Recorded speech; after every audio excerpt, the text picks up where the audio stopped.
Amis internautes, n'oubliez pas de liker, de vous abonner et de cliquer sur la note de notification pour ne rien rater. Si nous, on avait des moyens ici, personne ne souhaite quitter là où il est né pour aller dans un autre pays étranger. Une personne qui est déjà sortie en aventure, ce n'est vraiment pas facile pour lui de revenir comme nous sommes revenus. C'est déjà passé sur nous, nous on accepte ça, on va essayer de digérer, mais ceux qui restent là-bas actuellement, ils vivent dans la paix. Nous demandons au gouvernement béninois de nous aider à calmer la situation. On demande au gouvernement de voir notre situation.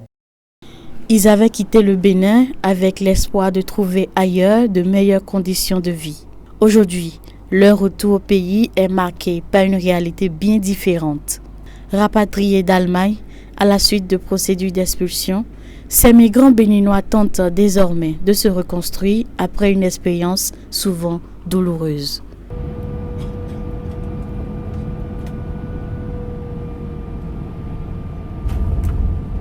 Pour beaucoup, ce retour forcé représente une véritable rupture. Des projets de vie interrompus, des années passées loin de leur terre natale et à l'arrivée, le sentiment de devoir repartir de zéro. Ils racontent les conditions de leur rapatriement, les raisons qui ont conduit à leur expulsion, mais aussi les difficultés auxquelles ils sont confrontés depuis leur retour au Bénin. Les Allemands nous ont dit que notre arrivée là-bas, que c'était illégalement parce qu'on a pris par la mer et notre asile a été rejeté. Et quand on rejette l'asile, on vous dit souvent que d'envoyer vos passeports ou soit de faire un retour volontaire. Donc, vous avez droit de dire si vous ne voulez pas retourner. On vous donne souvent les lettres et c'est là où vous allez signer que non, non. Donc tout ça, on a fait toutes ces procédures. Bon, quelques temps après, il y avait des personnes, ils ont dit que ce sont des Béninois. C'était le 4 novembre 2025, je me rappelle très bien du date. On nous a envoyés dans un endroit à Halle. Et ils étaient 5 hommes accompagnés de 2 femmes. Et quand les gens étaient venus, ils nous ont dit que notre président, ils ont bien précisé, que notre président les a envoyés de venir nous aider à rentrer chez nous et que les Allemands ne veulent pas que nous restons dans les pays parce que nous n'avons pas les séjours et que nous n'avons pas le droit de rester en Allemagne. Bon, j'étais partie à l'interview, on m'a demandé ce que je faisais. Et moi, je n'ai pas menti. Je les ai dit, c'est vrai, moi, je ne fais rien pour le moment parce que j'avais les enfants. Je voulais m'occuper de mes enfants et mon garçon n'avait pas vite commencé la crèche. Donc, je ne pouvais pas le garder pour aller à l'école. Il faut que je trouvais lui et la crèche avant que moi, je commence l'école. Pour le moment, ils ne m'ont rien expliqué, les raisons pour lesquelles ils m'ont expulsé vers le Bénin. En tout cas, je suis allé changer mon Nosvail, les papiers qu'ils nous donnent là-bas pour 1 mois. C'est là-bas ils m'ont pris direction Cotonou. En tout cas, vu les conditions de vie dans lesquelles nous vivons, les choses étaient un peu compliquées. Donc j'ai décidé de quitter le Bénin vers la fin 2018. Avant que les autorités allemandes nous expliquent, les autorités béninoises étaient déjà au courant. Donc c'est les 2 États qui étaient mis ensemble pour faire l'expulsion. Ils m'ont dit passer les motifs qu'ils ont mis sur les laissés-passer, bien que je l'ai vu, mais ils ne m'ont pas autorisé de prendre la photo. Ils ont écrit sur ça que séjour terminé en Allemagne. Donc c'était leur raison pour qu'ils m'expliquent. Et après, je les ai demandé, parce qu'à chaque fois, ils me demandaient mon passeport, chose impossible. Donc après, maintenant, ils m'ont dit qu'ils ont tout fait pour qu'ils trouvent au moins un document de mon pays. Ce document leur permettra pour qu'ils m'expliquent vers le Bénin. En Allemagne, je suis à la maison, moi j'ai problème de pied et j'étais à l'hôpital, j'ai même le document que j'ai de rendez-vous pour partir là-bas parce qu'ils ont opéré, mon pied a cassé, ils ont opéré, fait l'opération. Donc je ne peux pas sortir, je suis à la maison, attends mes rendez-vous pour partir, pour faire les vérifications de mon pied. Donc du coup le 13, les policiers sont venus dans notre maison pour dire que mon laissez-passer est sorti mon pays a accepté de délivrer, laisser passer. Donc, je suis obligé qu'ils vont me retourner. J'ai déjà les documents qui me permettent d'intégrer dans ce pays. Ils me disent que oui, mais mon pays a donné laisser passer. Donc, ils sont obligés de respecter laisser passer de mon pays. Lorsqu'ils sont venus, ils m'ont juste dit que mon droit d'asile est terminé. Je crois que ce rapatriement a été possible grâce à un partenariat entre l'Allemagne et le Bénin. Au-delà du choc du retour, c'est surtout l'avenir qui suscite de nombreuses inquiétudes. Sans emploi stable, avec des ressources limitées et parfois sans véritable accompagnement, plusieurs de ces rapatriés peinent à retrouver leur repère. Une situation qui met en lumière les défis liés à la réinsertion sociale et professionnelle des migrants de retour dans leur pays d'origine. Il dit seulement d'aller là-bas, donc il y avait les agents que l'État béninois avait envoyés. Donc c'est eux qui nous posent des questions. Il y a ceux qui parlent d'indi, en tout cas plusieurs langues. Il y a des personnes là-bas qui parlaient plusieurs langues. Donc si tu dis que tu comprends d'indi, ils vont amener une personne qui parle d'indi, ils vont parler avec toi. Ils vont essayer de te demander, tu connais telle personnalité dans ta ville, dans ton village, tout ça. Donc si tu essaies de répondre, c'est là, ils vont confirmer que réellement tu es béninois. Et c'est fini.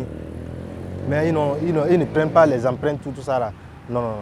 C'est dès mon arrivée à Cotonou, j'ai essayé d'envoyer l'email à notre ministre des Affaires étrangères. Jusqu'à présent, je n'ai pas eu de suite. Parce qu'à mon arrivée à Cotonou, ils m'ont gardé dans un centre DGST, en tout cas j'ai oublié le nom. C'est derrière l'ambassade de la Russie ou bien devant, je ne sais pas. Ils m'ont gardé là-bas quelque chose de 3 jours comme ça. Après, ils m'ont mis sous convocation. J'ai répondu à la convocation. Et après, maintenant, ils m'ont libéré. Toute mon idée était que de accorder mon temps libre à mes enfants. Parce que là-bas, nous aussi, nous savons très bien qu'eux, ils veulent vraiment qu'on s'occupe bien de nos enfants. C'est ça, le loi de leur pays, c'est ça. Ils veulent que les enfants ne soient pas négligés. Donc, quand mes enfants ont commencé l'école, j'ai demandé l'école, j'ai fait tout mon possible. À chaque fois que je demandais, on me refusait, on disait que mon OSFAS ne me permettait pas d'aller à l'école. Genre, mon carte d'identité de chez eux ne me permettait pas et que mon asile a été rejeté. Mon asile a été rejeté. Et ce que moi je pensais, je disais, bon, peut-être que comme ils nous ont fait l'interview et à Halle, les gens de Bénin, ils étaient partis. Ils nous ont précisé que ce sont des Béninois, que c'est notre pays qui les a envoyés. Ils ont dit, bon, peut-être c'est pour cette raison, ils ne veulent pas que j'aille à l'école. J'ai fait tout mon possible. Nous sommes en situation irrégulière parce qu'en allemand, dans les lois de procédure, si tu es l'entrée par l'eau, ou bien tant que ils ont refusé de te délivrer le séjour, tu es irrégulier là-bas. Donc pour qu'ils vont t'accepter, ils vont te dire de retourner dans ton pays pour venir demander le visa avant de retourner. Mais si tu es irrégulièrement en Allemagne là-bas et tu as suivi les procédures, tu peux devenir légalement. Et tu peux être là légalement. Parce que c'est avec les procédures qui va te pousser à être légalement dans l'Allemagne. Donc toutes les choses j'avais chez moi. Mais au-delà des difficultés matérielles, plusieurs d'entre eux soulèvent également la question des conditions dans lesquelles ils ont été rapatriés. Certains affirment avoir été contraints de quitter le territoire allemand sans pouvoir récupérer une partie de leurs effets personnels ni organiser convenablement leur retour.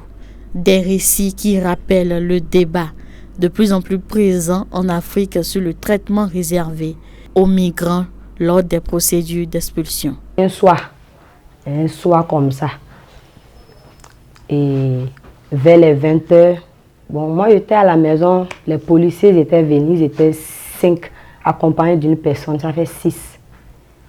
Je suis une femme et je ne pouvais pas m'enfuir. Bon, les lois c'est différent d'ici. S'il va aller chez une personne, il ne vient pas une ou bien 2. Malgré que j'étais une femme, ils sont venus plusieurs policiers, 5. Accompagnés avec une femme. Elle était les personnels de social. Ils sont venus, ils ont toqué à ma porte, ils m'ont demandé si c'était moi, Aïcha. J'ai dit oui.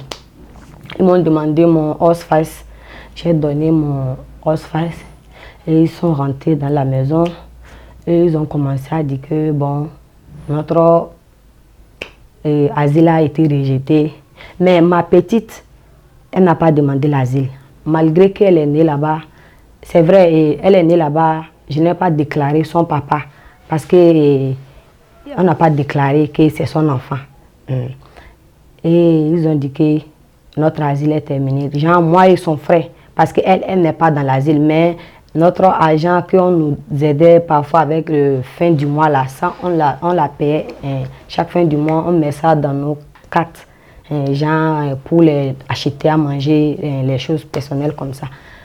Maintenant, comme ils étaient venus ce soir, ils m'ont dit que mon asile a été rejeté.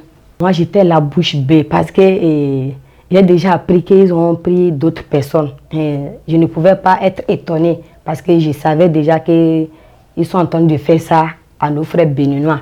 Mais c'est vrai que je ne savais pas que ça allait vraiment agir sur moi. Donc, comme ils m'ont dit ça, j'étais bouche bée. C'est eux-mêmes, ils m'ont aidé à faire ma valise. Il y a d'autres personnes, ils sont venus sans les habits. Ils m'ont pris, bon, c'est la suite. Et directement à Francfort. Il y a d'autres personnes, on les a pris dans les maisons. Malheureusement pour moi, je suis allé changer mon papier. C'est là-bas ils m'ont pris et ils m'ont enfermé quelque chose de 2 semaines ou plus comme ça. Après maintenant, ils m'ont expliqué vers le Bénin. L'enrôlement, bien vrai, ils ont fait ça, c'est à Halle. Parce que moi je vis dans le Bayern, à Nuremberg. Donc ils ont fait le recensement à Halle. Donc il y a d'autres personnes qui sont parties. Malheureusement, moi je suis parti là-bas. J'étais même prêt là-bas. Quand je partais là-bas, j'ai pris mes valises parce qu'on ne sait jamais. Malheureusement, ce n'était pas le même jour. C'est après maintenant. La manière dont vous voyez, je suis venu comme ça. Un pantalon, une chemise et mon sac. Malheureusement, j'avais 200 € dans mon porte-monnaie. Donc c'est ça qui m'a permis, dès mon arrivée à Cotonou, pour pouvoir échanger, pour m'en sortir la direction du goût. C'est dans le cadre de coopération avec le Bénin, parce que Bénin avait envoyé les représentants du Bénin en Allemagne pour aller faire clarification, d'identifier pourquoi nous on avait parti. Parce que moi j'ai fini école là-bas, je voulais faire formation Ausbildung. Donc pour faire formation, ils vont dire il faut clarifier ton identité. Donc c'est pour ça que quand les gens là sont venus, nous on pensait que pour clarifier nos identités, c'est pour nous favoriser de faire formation. Et on a parti faire clarification d'identifier. Donc, les gens qui sont partis faire clarification d'identifier là, actuellement, c'est eux qui sont en train de la patrier. À cet égard, l'exemple récent de la Guinée retient particulièrement leur attention. Dans une vidéo devenue virale sur les réseaux sociaux, les autorités guinéennes ont publiquement interpellé l'ambassadeur d'Allemagne afin d'obtenir des explications sur les conditions de rapatriement de citoyens guinéens. Une démarche saluée par plusieurs citoyens africains qui y voient l'expression d'une volonté affirmée de défendre la dignité des ressortissants nationaux, même lorsqu'ils se trouvent en situation irrégulière à l'étranger. Protocole d'accord entre la République de Guinée et le gouvernement de la République fédérale d'Allemagne relatif à la coopération en matière de migration légale et illégale. Oui, c'est ici. Oui. Vous connaissez ça? Oui, je le connais, très bien. Pas encore en détail, voilà. Comme la consul. Donc il y a ça. Oui. Et ce que le président Doumbouya a fait en venant aux responsabilités, c'était de ne pas appliquer ça intégralement. Pourquoi? Parce que nous avons dit qu'il fallait respecter la dignité de nos compatriotes. Nous respectons chaque pays, nous respectons la dignité de tous les pays et nous voulons aussi que nos compatriotes bénéficient du respect de leur dignité. C'est pourquoi pendant ces 4 années, malgré toute la pression du gouvernement allemand et de l'Union européenne, nous avons résisté à appliquer cet accord qui est signé. Sans remettre en cause le droit des États à appliquer leurs lois migratoires, ces Béninois estiment que le respect de la personne humaine doit demeurer une exigence fondamentale dans tout processus de rapatriement. Ils souhaitent ainsi que la question de la protection et de l'assistance des citoyens béninois à l'étranger fasse l'objet d'une attention accrue. Si nous, on avait des moyens ici, personne ne souhaite quitter là où il est né pour aller dans un autre pays étranger pour se chercher. Jamais. Moi, ce que je souhaite, comme le frère vient de le dire, c'est de les aider à bien s'installer là-bas. Parce que ici, c'est vrai que c'est ici nous sommes nés, mais une personne qui est déjà sortie en aventure, ce n'est vraiment pas facile pour lui de revenir comme nous sommes revenus. Parce que nous n'avons pas souhaité cela. Nous sommes partis pour chercher, pour nourrir nos parents, pour donner à manger à nos familles. Il faut que, soit c'est déjà passé sur nous, nous on accepte ça, on va essayer de digérer, mais ceux qui restent là-bas actuellement, ils vivent dans la paix. Donc ce n'est pas bon. On ne peut pas vivre en Allemagne et avoir paix aussi. Donc on peut au moins demander à notre État de nous aider pour que ça s'arrête. Face à ces difficultés, ils appellent les autorités béninoises à renforcer les mécanismes d'accompagnement destinés aux personnes rapatriées. Formation professionnelle, appui à l'entrepreneuriat, accès facilité au financement, accompagnement psychologique et insertion professionnelle figurent parmi les principales mesures qu'ils jugent indispensables pour réussir leur réintégration. Pour eux, le retour au pays ne devrait pas marquer le début d'une nouvelle précarité, mais constituer une opportunité de rebondir et de participer au développement national, puisque c'est pour cette raison qu'ils sont sortis du pays. Si le gouvernement peut nous aider, ça serait très très bien pour nous. En tout cas, actuellement, on espère pour au moins une audience pour pouvoir expliquer les choses. Et nous qui sommes déjà au Bénin, de nous aider à pouvoir s'en sortir. C'est tout ce qu'on demande. Nous demandons au gouvernement béninois de nous aider à calmer la situation. Je suis rentré les mains vides. Que les autorités pensent à notre réinsertion.